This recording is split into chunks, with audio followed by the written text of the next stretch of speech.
It was a very emotional day here at Long Beach City Hall, where the community and city officials remember the 5th anniversary of Hurricane Sandy.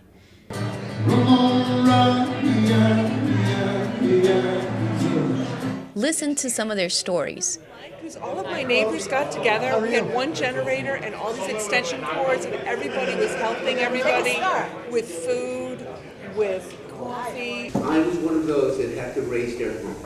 And I only got back to my home just last May. The water started coming in both doors. And my father and my mother, who's not here, who passed away since Sandy, my father's a minister. My father said, just get on the couch. And he started praying. It's extremely emotional. You look back at all the heartache and all the suffering and all the sadness and all the loss, and to see how far the community has come and how we haven't forgotten about it. That's the main thing. We haven't forgotten about our people, and the way everybody bonded together, it's a very emotional time.